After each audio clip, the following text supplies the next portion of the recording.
Sent say with love, Dhan Nirankar ji. In case a student wastes the whole year and tries to cover the whole course on the last night, surely he is doomed. Similarly, if we have not fulfilled the foremost aim of life, that is God relation, during our lifespan, certainly the doom waits us in the final reckoning. यदि कोई छात्र अपना पूरा वर्ष बर्बाद कर देता है और आखिरी रात पूरा कोर्स करने की कोशिश करता है तो निश्चित रूप से वह बर्बाद हो जाता है। इसी प्रकार यदि हमने अपने जीवन काल में जीवन का सबसे महत्वपूर्ण लक्ष्य अर्थात ईश्वर प्राप्ति पूरा न किया है तो निश्चित रूप से अंतिम हिसाब में विनाश हमारा इंतजार कर रहा है।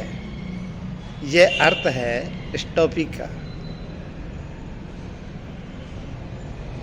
संतों कबीरदास जी ने भी फरमाया है इसी विषय में, संतों जीवत ही करूँ आशा, मरे मुक्ति होए सो झूठा दे दिलासा।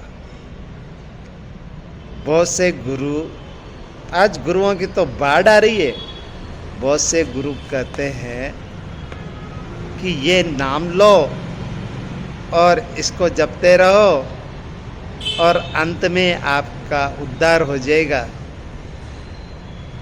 लेकिन यहाँ कबीर जी यूँ कह रहे हैं, संतो जीवत ही करूँ आशा, मुक्ति होती है जीवत में ही, मरने के बाद तो सिर्फ हिसाब ही रह जाता है। अगर मरने की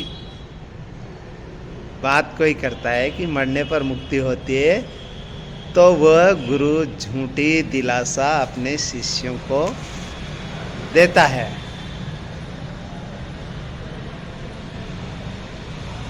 कर्म बंधन से छूटना ही मुक्ति है। अब कर्म बंधन से छूटने का मतलब ये नहीं है कि हम काम करना छोड़ दें। करने योग्य कर्म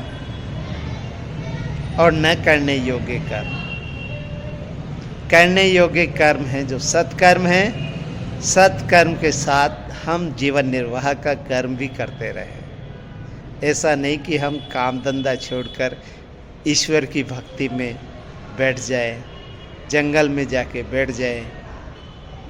पहले तो घर वालों को परेशान करते थे, अब 5 घरों में मांग के खा रहे हैं तो उनको परेशान कर रहे हैं। ऐसा नहीं करें। कर्म करना है, अपने जीवन निर्वाह के लिए कर्म तो करना ही पड़ेगा, क्योंकि ये तो कबीर जी ने भी किया, वो जुलाहे का काम करते थे। ये तो रविदास जी ने भी किया, वह जूते बुनते थे, बनाते थे तो बनाते ही थे। ऐसा नहीं कि उन्होंने कर्म छोड़ दिया, वो सब कुछ अपने कर्म के साथ ही करते थे। और जो पार्ट टाइम मिलता, जो खाली समय मिलता, उसमें पूर्ण रूप से सिर्फ ईश्वर के नाम का चिंतन ही करते थे। अपनी आत्मा को इस पार ब्रह्म परमेश्वर परमात्मा से जोड़ते थे। तो हमें जो भक्ति वाला कर्म है वो समय पर ही करना है। बहुत से लोग ऐसा मानते हैं कि जी भक्ति तो बूढ़े लोगों का काम है, अभी हम तो जवान हैं, अभी हम तो बच्चे हैं। ऐसा नहीं है। भक्त ध्रुव, भक्त प्रहलाद, ये बाबा बुड्ढा, ये बचपन में ही भक्त हुए। तो भक्ति में कोई आयु सीमा नहीं होती है। क्या आपको या मुझे पता है कि हमारा जो निर्धारित लक्ष्य है कि हम यहाँ तक जीना चाहते हैं और जी लेंगे? नहीं, मौत कभी भी आ सकती है। और ये अमूल्य जीवन जो हमें मिला है परमात्मा की भक्ति हेतु ही मिला है कि अपना कर्म करते हुए परमात्मा की भक्ति करें, ताकि जीते जी भी हम सारी उलझनों से मुक्त रहें, तनाव मुक्त रहें, शांतिमय जीवन हो, सुखमय जीवन हो, आनंद से भरपूर हो। तो अंत समय का इंतज़ार मत कीजिए। सब संत भी कह रहे हैं और दास भी कह रहा है, समय रहते हुए हम इसकी भक्ति में लग जाएं और आप भी लग जाएं।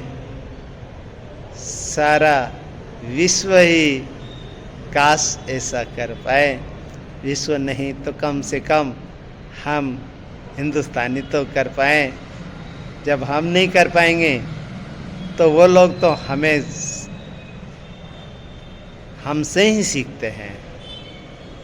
विश्व गुरु है भारत। यहाँ के ग्रंथ जो रामायण, भागवत गीता इत्यादि जो भी है, विश्व में कई भाषाओं में उन लोगों ने इसका रूपांतरण किया है। आखिर क्यों? तो हम हमारे गुरु पीर पैगंबरों ने जो शिक्षा हमारे लिए दे गए हैं और जो दे रहे हैं, उस पर हम चल पाएँ। इन्हीं शब्दों से मैं समायाचना करूँगा। प्यार से कहना, धन्य निरंकार जी।